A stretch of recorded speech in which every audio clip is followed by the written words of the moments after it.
In today's video, transitioning away from a meal plan based diet.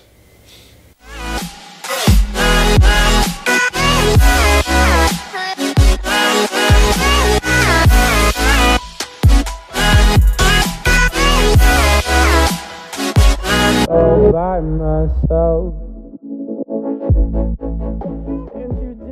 Hey guys, what's going on? This is Parvella from ProPhysique.com. In today's video, we're going to discuss how to transition from a strict meal plan into a flexible dieting, macro tracking approach while having a successful transition. Now, if you're interested in nutrition and training and tips on how to be the best version of yourself, click the subscribe button, because that's what I do here. And what I want to talk to you today is something very specific and near and dear to my heart, because as I got involved in fitness competitions, the common thing, the majority of that people were doing was meal plan based approaches. And what I quickly learned, what this was kind of an easy way for coaches to work with hundreds or thousands of clients, because they just gave them all the same meal plans. Luckily, I chose a coach that did not take this approach. He actually had an intake form. He actually found out kind of what my diet and daily life was like and created a macro-based approach for me. So the term flexible dieting and macro tracking, well, it became very common and very associated with physique competitions. And today's question comes from my Instagram. So I'll put it on the screen here if you want to send me a direct message, and I'll read the question so we can follow along. I currently am on a meal plan diet. I was doing a meal plan during my contest prep. Now I'm still doing set meals for my reverse. I calculated my macros. I've been eating as well as my calories. And I really want to start flexible dieting instead of eating the same thing every single day. I've been having a set meal plan for 7 months now, and I kind of don't know where to start and how to begin. If it's something you just do gradually, or do you hop right in? Well, first of all, I have a free resource for anybody that's interested in learning how to flexible diet. It's on my website. And so if you just go to ProPhysique.com, I'll put a link in the description box, and you look up programs. I have a few free downloadable things because you guys are always asking me for these kind of things, and I want to provide it. So me and my team here at ProPhysique wrote an ebook that's free completely. Just download it. Talks about flexible dieting, but I'm going to give you some pointers as well. Because you've already made this transition on how to take your meal plan, plug in the macros, what I typically suggest is start small, okay? Go to the grocery store and find some foods that you want to include in your diet. Then you can look up the nutrition values for those, put them in your calorie tracker, and start equating.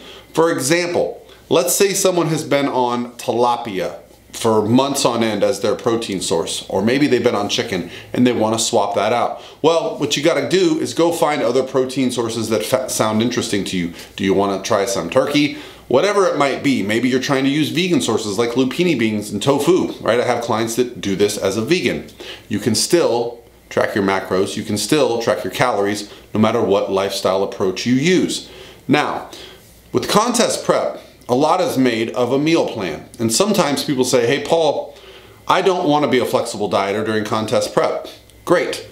The point of flexible dieting is that it's as flexible or as rigid as you need. When I am in a contest prep phase, and when my clients are in a contest prep phase where things are getting very strict, we create a meal plan. However, that meal plan is based on the foods that we enjoy and foods that we want to eat. So satiety, although our calories are restricted, we still get to choose foods that we enjoy. That is going to make it much more likely that we're able to be consistent for the long term, and it's going to be much less likely that we start to make some negative food associations. One of the big things I like to talk about is how foods are not binary. They're not either good or bad, right?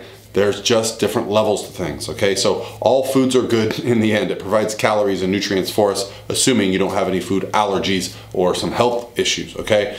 What we're looking at when we talk about flexible dieting versus a meal plan is that we're just trying to set it up so that we can create a sustainable approach. And if something comes up, let's say we have a social event, let's say you have a wedding, let's say you have a reunion, let's say it's whatever it is that you want to do and you want to go out, if you can't be on your meal plan, a lot of times what that creates is stress and anxiety.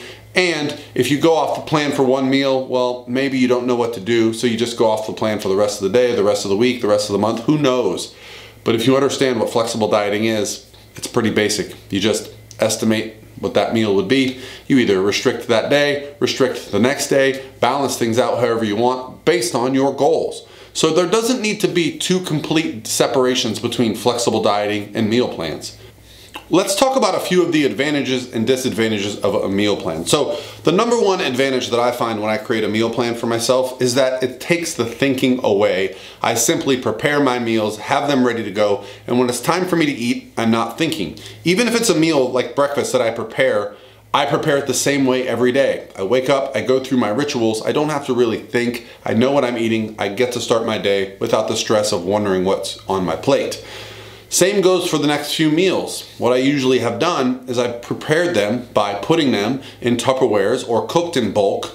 This type of meal plan setup really saves a lot of stress, and it makes it much more likely that you're going to be consistent long term. Now, if all of that sounds terrible to you, well, I also use Icon Meals. I'm sponsored by them, so of course I get them for free. But Icon Meals ships meals to your door frozen in these really cool packages that you simply throw in the microwave, peel them back. They're delicious. They have the nutrition information listed on there. You can either buy ingredients in bulk, like just steak, just chicken, just rice, or you can buy some pre-packaged meals. But either way that you do it, a meal plan is a great way to take the anxiety and stress out of eating. A lot of times, social pressure will also dictate. Well, if you know what you're eating for lunch, you don't have to cave to social pressure when you're at work, at the office, or with your friends. You just have the lunch that you brought.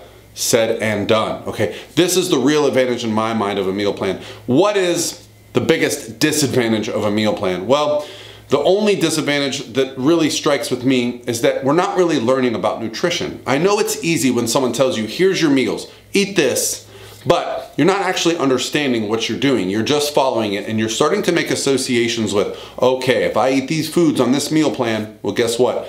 I'm gonna reach my goals. But you don't actually understand that all those foods are interchangeable. There are no magic foods. There are no foods that you must eat, and there are no foods that you must avoid. There are certainly going to be better options based on your calorie intake, your lifestyle, heck, even the region that you live in, okay? Having a meal plan sent to somebody that doesn't live in the United States based on American foods might be very difficult to follow. However, we all have foods that regionally are available to us. So by creating our own meal plan and sticking to it with a flexible approach, it's going to be a lot more realistic and a lot more sustainable. And it doesn't create a fear or anxiety of going off the plan. If you're given a meal plan and not explained what the calories or macros or how to track any of that are, well, when you don't have that meal plan available to you, you really just feel lost.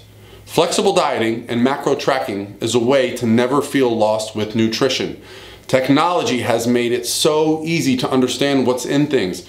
Yes, it's not perfect, but it is a great way to estimate your calories and nutrition and understand how to be consistent over the long term. And that's why I love this ebook that we wrote for you guys, so please check it out, and I'll talk to you guys tomorrow.